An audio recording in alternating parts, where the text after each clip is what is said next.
क्या इंसान के मन की बातें पढ़ी जा सकती हैं? क्या बिना बोले ही किसी की सोच समझी जा सकती है? प्राचीन बौद्ध कथाओं में इसका उत्तर छिपा है। आज की कहानी आपको न केवल मन की शक्ति दिखाएगी, बल्कि यह भी बताएगी कि असली रहस्य दूसरों का मन पढ़ने में नहीं, बल्कि अपने मन को पढ़ने में है। बहुत समय पहले हिमालय की तलहटी में एक छोटा सा गांव बसा हुआ था। यह गांव अपनी सादगी और शांति के लिए जाना जाता था। यहाँ के लोग खेती करते, बच्चे मिट्टी में खेलते और औरतें पास की नदी से पानी भरकर घर लाती थीं। चारों ओर हरियाली और ऊंचे ऊंचे पहाड़ गांव को और भी सुंदर बनाते थे। लेकिन इस गांव की असली पहचान केवल इसके खेत खलिहान या पहाड़ नहीं थे, बल्कि वहां रहने वाले एक साधु थे, जिन्हें लोग शांत भिक्षु कहकर पुकारते थे। शांत भिक्षु गांव से कुछ दूरी पर एक विशाल बोधि वृक्ष के नीचे अपना समय ध्यान और साधना में बिताते थे। उनका जीवन बहुत सादा था, लेकिन उनके चेहरे पर ऐसी शांति और आंखों में इतनी गहराई थी कि जो भी उन्हें देखता, उसके भीतर अजीब सी सुकून की लहर दौड़ जाती। लोग मानते थे कि उनके पास एक असाधारण शक्ति है। वे किसी के भी मन की बातें जान सकते थे। कोई व्यक्ति उनके पास जाता और बिना कुछ कहे ही वे उसके मन का दुख पहचान लेते। किसान, व्यापारी, स्त्रियां और बच्चे सब उनके पास आते और अपने सवालों का उत्तर पाए बिना ही लौट जाते, क्योंकि भिक्षु उनके मन की स्थिति पहचान कर उन्हें समाधान बता देते थे। गांव में धीरे धीरे यह बात फैल गई कि यह साधु कोई साधारण इंसान नहीं, बल्कि एक ऐसे ज्ञानी हैं जिनके पास मन पढ़ने की शक्ति है। एक बार एक गरीब किसान उनके पास पहुंचा। उसका चेहरा उदासी से झुका हुआ था। उसने कुछ कहने ही वाला था कि भिक्षु ने मुस्कुराते हुए कहा, तुम्हारे मन में डर है, तुम्हें अपनी मेहनत पर भरोसा नहीं रहा। लेकिन याद रखो, विश्वास के बिना फसल कभी नहीं उगती। डर को छोड़ो, मेहनत करो, प्रकृति तुम्हें फल जरूर देगी। किसान यह सुनकर चकित रह गया, क्योंकि यह उसकी सबसे गहरी चिंता थी, जिसे उसने किसी से साझा भी नहीं किया था। ऐसा ही अनुभव एक महिला को हुआ। वह आंसुओं से भरी आंखों के साथ भिक्षु के पास आई। कुछ कहने से पहले ही भिक्षु बोले, तुम्हारे भीतर हीन भावना है, तुम अपने आप को कम समझती हो, और यही कारण है कि तुम्हारा रिश्ता कमजोर हो रहा है। पहले खुद से प्रेम करना सीखो, तभी दुनिया भी तुम्हें सम्मान और प्रेम देगी। महिला रो पड़ी, क्योंकि भिक्षु ने उसकी अनकही पीड़ा को पहचान लिया था। धीरे धीरे उनकी ख्याति पूरे गांव और आसपास के इलाकों में फैल गई। लोग दूर दूर से आने लगे। किसी के दिल में दुख होता, किसी के मन में चिंता होती, और कोई लालच या ईर्ष्या में जल रहा होता।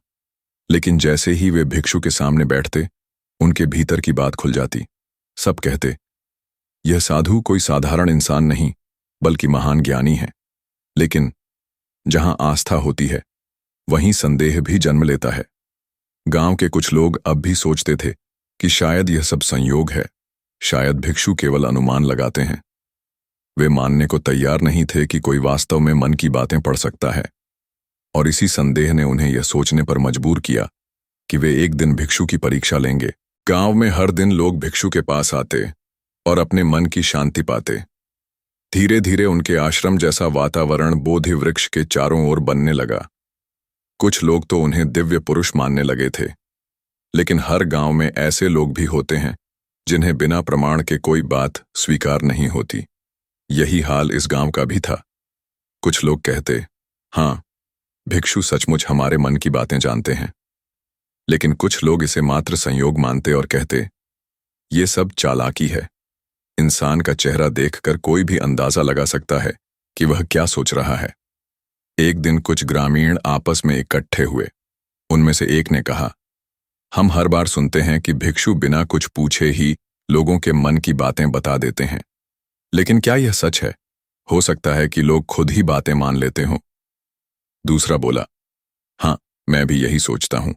कहीं ऐसा तो नहीं कि लोग भावनाओं में बह जाते हैं और समझते हैं कि उनकी बात सही पकड़ी गई। तीसरा ग्रामीण बोला, लेकिन मैंने खुद देखा है, उन्होंने मेरे मन की चिंता बिना बताए ही पहचान ली थी। यह साधारण बात नहीं है। बहस लंबी होती चली गई। एक तरफ आस्था रखने वाले लोग थे, दूसरी तरफ संदेह करने वाले। अंत में सबने तय किया कि वे मिलकर भिक्षु से सीधे सवाल करेंगे। वे देखना चाहते थे कि सचमुच उनके पास कोई शक्ति है या केवल चालाकी। अगले दिन सुबह का समय था। बोधि वृक्ष के नीचे भिक्षु ध्यान में बैठे हुए थे। उनकी आंखें बंद थीं, चेहरा शांत था, मानो वे बाहरी दुनिया से पूरी तरह अलग, किसी गहरे सन्नाटे में खोए हुए हों। तभी गांव के कुछ लोग उनके पास पहुंचे। उनमें कुछ श्रद्धा से झुके हुए थे और कुछ संदेह से भरे हुए। एक ग्रामीण ने हाथ जोड़कर कहा, गुरुजी, लोग कहते हैं कि आप मन की बातें पढ़ सकते हैं। क्या यह सच है? क्या आप वाकई हमारे दिल के अंदर की इच्छाएं और विचार जान सकते हैं? भिक्षु ने धीरे से आंखें खोलीं और मुस्कुराए। उनका चेहरा उतना ही शांत था जितना सुबह का आकाश। उन्होंने उत्तर दिया, मन की बातें पढ़ना कठिन नहीं है। इंसान का मन कभी छिप नहीं सकता। वह उसकी आंखों, उसके शब्दों और उसके कर्मों में झलकता है। बस देखने वाला ध्यान से देखे तो सब स्पष्ट हो जाता है। गांव वाले यह सुनकर और भी उत्सुक हो गए। एक और ग्रामीण ने संकोच के साथ पूछा, गुरुजी, तो क्या हम भी मन की बातें पढ़ सकते हैं? भिक्षु ने थोड़ी देर चुप रहकर सबकी ओर देखा और फिर कहा, हां, हर कोई कर सकता है, लेकिन पहले तुम्हें अपने ही मन को देखना सीखना होगा।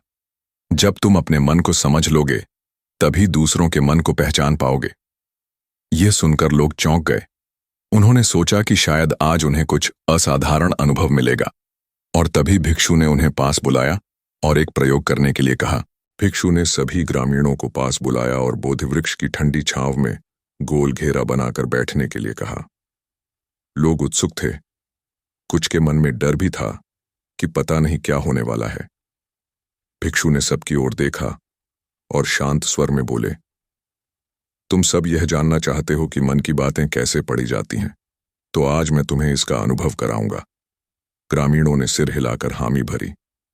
भिक्षु ने कहा, सबसे पहले अपनी आंखें बंद करो, गहरी सांस लो और छोड़ दो। अपने मन को शांत करो। अब केवल एक बात सोचो, तुम्हारे जीवन की सबसे बड़ी इच्छा क्या है? तुम्हारे दिल में सबसे गहरी चाहत कौन सी है? गांव वाले आंखें बंद करके बैठ गए। किसी के मन में धन का विचार आने लगा, कोई अपने परिवार की चिंता में डूब गया, किसी के भीतर ईर्ष्या की आग जलने लगी और कोई अपने छुपे हुए प्रेम को याद करने लगा। सबके चेहरे पर अलग अलग भाव आने लगे। भिक्षु धीरे से बोले, अब अपनी आंखें मत खोलो, लेकिन अपने चेहरे को महसूस करो। तुम्हारे चेहरे की मांसपेशियां, तुम्हारी सांसों की गति, तुम्हारी आंखों की हरकतें, सब तुम्हारे मन की सच्चाई बता रही हैं। थोड़ी देर बाद उन्होंने सबको आंखें खोलने का इशारा किया। अब भिक्षु एक एक व्यक्ति की ओर देखने लगे। उन्होंने पहले एक किसान की ओर इशारा करते हुए कहा, तुम्हारे मन में चिंता है। तुम बार बार सोचते हो कि अगर फसल खराब हुई तो परिवार भूखा रह जाएगा। किसान तुरंत चौंक गया, क्योंकि यही उसकी सबसे गहरी चिंता थी। फिर उन्होंने एक व्यापारी की ओर देखा और मुस्कुराकर कहा, तुम्हारे मन में धन बढ़ाने की तीव्र इच्छा है।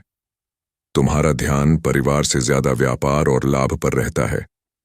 व्यापारी लाल पीला हो गया, क्योंकि यह बात उसके दिल की सच्चाई थी जिसे उसने किसी से नहीं कहा था। इसके बाद भिक्षु ने एक युवती की ओर देखा और धीरे से कहा, तुम्हारे मन में प्रेम है, लेकिन तुम्हें डर है कि लोग तुम्हारी भावना को स्वीकार नहीं करेंगे। युवती का चेहरा शर्म और हैरानी से लाल हो गया। गांव वाले एक दूसरे को देखने लगे। सब हैरान थे कि भिक्षु ने बिना कुछ पूछे ही सबके दिल की बात पहचान ली। अब उन्हें समझ आ रहा था कि मन सचमुच छिपाया नहीं जा सकता। भिक्षु ने अंत में कहा, तुम सब यह देख चुके हो कि मैं केवल तुम्हारे चेहरों और भावों को देखकर तुम्हारे विचार पहचान पाया। यही मन पढ़ने की कला है। मनुष्य का चेहरा दर्पण की तरह होता है, जिसमें उसका असली मन साफ दिखाई देता है। जो व्यक्ति ध्यानपूर्वक देखना सीख लेता है, वह दूसरों का मन समझ सकता है। गांव वालों पर यह अनुभव गहरा असर डाल गया। जो लोग पहले संदेह कर रहे थे, वे भी चुप हो गए। उनके मन में यह सवाल उठ रहा था कि अगर उनके चेहरे से उनके विचार साफ दिखाई देते हैं, तो क्या सचमुच कोई भी उनकी छिपी भावनाएं पहचान सकता है? पहले प्रयोग के बाद वातावरण में गहरी खामोशी छा गई थी। गांव वाले आपस में एक दूसरे को देखते रहे। कुछ हैरान थे, कुछ डर गए थे तो कुछ अब भी संशय में थे। उन्हें लग रहा था कि अगर उनके चेहरे पर ही उनके मन की सच्चाई झलक जाती है तो फिर कोई भी उनके रहस्य जान सकता है। कई लोग सोचने लगे कि क्या भिक्षु सचमुच अलौकिक शक्ति रखते हैं या वे केवल सूक्ष्म अवलोकन करके सच्चाई समझ लेते हैं।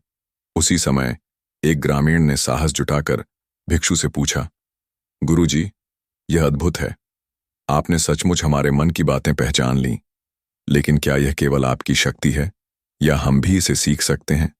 क्या हम भी दूसरों का मन पढ़ना सीख सकते हैं? भिक्षु ने गहरी सांस ली और शांत स्वर में बोले, मन पढ़ने का असली रहस्य दूसरों के मन को जानना नहीं है, बल्कि अपने ही मन को पहचानना है।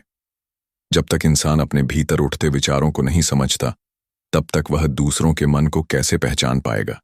यदि तुम अपने भीतर की ईर्ष्या, क्रोध, लोभ और भय को देख पाओगे, तभी तुम जान पाओगे कि वही भावनाएं दूसरों में भी कैसे काम करती हैं। गांव वाले ध्यान से सुन रहे थे। भिक्षु आगे बोले, दूसरों का मन जानने की चाह में लोग जीवन भर भटकते रहते हैं। वे सोचते हैं कि अगर हम दूसरों के विचार जान लेंगे तो सब आसान हो जाएगा। लेकिन सच्चाई यह है कि जब तक तुम्हारा अपना मन ही अस्थिर और अस्वच्छ है, तब तक तुम्हें दुनिया का कोई मन स्पष्ट दिखाई नहीं देगा। असली साधना बाहर देखने की नहीं, बल्कि भीतर झांकने की है। यह सुनकर कई लोग गहरी सोच में डूब गए। उन्हें लगा कि वास्तव में उन्होंने कभी अपने मन पर ध्यान ही नहीं दिया। वे केवल दूसरों को समझने की कोशिश में लगे रहे, लेकिन अपने भीतर क्या चल रहा है उसे जानने का प्रयास कभी नहीं किया। भिक्षु ने मुस्कुराकर कहा, यदि तुम सचमुच मन पढ़ना चाहते हो तो पहले ध्यान की आदत डालो। जब तुम अपने विचारों को बिना डरे देखना सीखोगे तो धीरे धीरे दूसरों के विचार भी तुम्हारे लिए स्पष्ट होने लगेंगे, क्योंकि मन की प्रकृति सब में समान है। तुम्हारे भीतर जो भावनाएं उठती हैं वही दूसरों के भीतर भी उठती हैं। फर्क सिर्फ इतना है कि तुम अपने मन को पहचानते हो या नहीं। गांव वाले स्तब्ध होकर सुनते रहे। जिनके मन में संदेह था वे अब भी पूरी तरह संतुष्ट नहीं हुए थे, लेकिन उनके भीतर एक नया प्रश्न जन्म ले चुका था। क्या वास्तव में मन को समझने का रास्ता भीतर से होकर गुजरता है? भिक्षु ने देखा कि गांव वालों के मन में अभी भी सवाल बाकी हैं। कई लोग अनुभव से प्रभावित थे, लेकिन कुछ अब भी भीतर भीतर सोच रहे थे कि शायद यह सब केवल संयोग हो। तब भिक्षु ने मुस्कुराते हुए कहा, तुम्हें अब भी विश्वास नहीं है ना? अच्छा, तो आओ, मैं तुम्हें एक और प्रयोग कराता हूं। यह प्रयोग तुम्हें खुद यह अनुभव देगा कि मन को पढ़ना वास्तव में क्या होता है। गांव वाले उत्साह और जिज्ञासा से और करीब आ गए। भिक्षु ने उन्हें फिर से बोधि वृक्ष की छांव में बैठाया और कहा, अब अपनी आंखें बंद करो, गहरी सांस लो और छोड़ दो, लेकिन इस बार केवल अपनी सबसे नकारात्मक भावना को याद करो। सोचो कि तुम्हारे भीतर अभी कौन सा विष छिपा है, लोभ, ईर्ष्या, क्रोध या भय। उसे स्पष्ट रूप से अपने मन में देखो।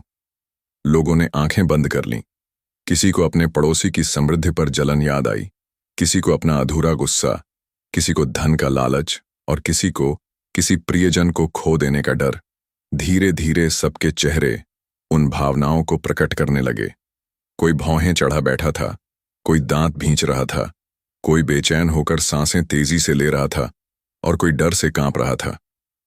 भिक्षु ने शांत स्वर में कहा, अब ध्यान से सुनो।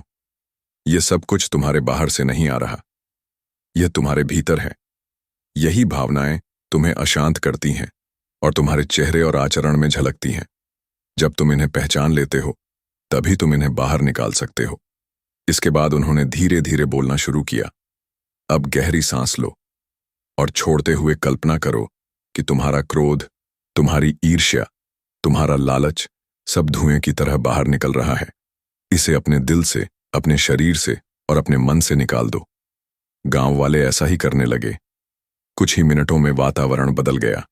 जिनके चेहरे पर गुस्सा था वे शांत हो गए, जिनकी आंखों में जलन थी उनमें संतोष झलकने लगा, और जो डर से भरे हुए थे उनके चेहरे पर राहत की मुस्कान आ गई। भिक्षु ने तब कहा, क्या तुमने देखा? दूसरों का मन पढ़ना कठिन नहीं है। तुम्हारे अपने चेहरे और आचरण में ही तुम्हारा मन झलकता है। लेकिन जब तुम अपने भीतर के जहर को पहचान कर उसे छोड़ देते हो, तब तुम्हारा चेहरा और मन दोनों बदल जाते हैं। यही असली साधना है, पहले अपने मन को समझना और फिर उसे शुद्ध करना। गांव वाले आश्चर्य और खुशी से भर गए। यह उनका व्यक्तिगत अनुभव था जिसने उन्हें गहराई से छू लिया। अब वे समझ चुके थे कि भिक्षु केवल उनके मन की बातें पहचानने वाले व्यक्ति नहीं थे, बल्कि वे उन्हें यह दिखा रहे थे कि हर इंसान अपने मन का रहस्य खुद जान सकता है। भिक्षु ने देखा कि गांव वाले अब गहराई से बदल चुके हैं। उनके चेहरे पर पहले की बेचैनी नहीं थी, बल्कि शांति और सुकून था।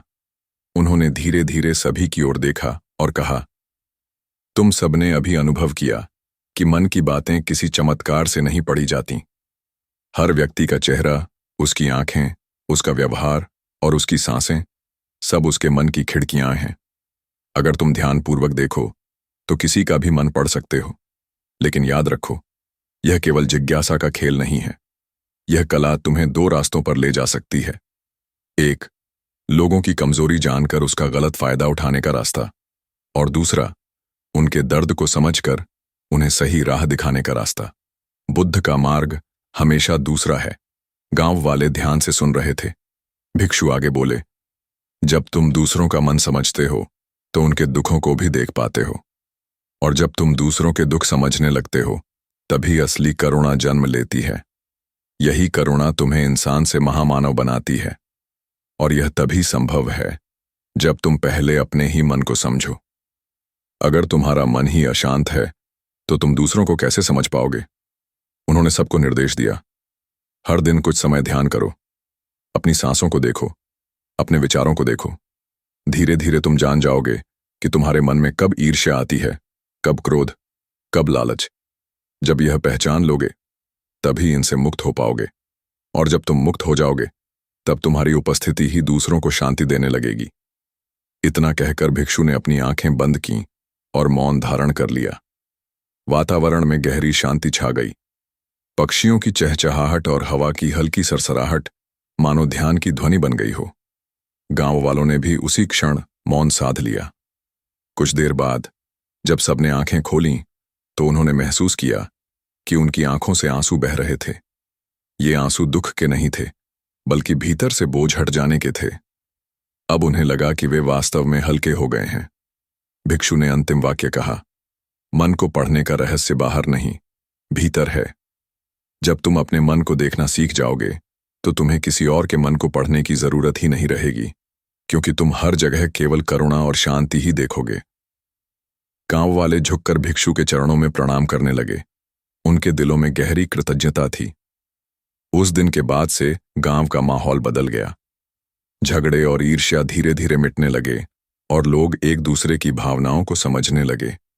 वह दिन गांव के इतिहास में हमेशा यादगार बन गया, जब उन्होंने सीखा कि मन की बातें पढ़ने का असली रहस्य करुणा और आत्म समझ में छिपा है।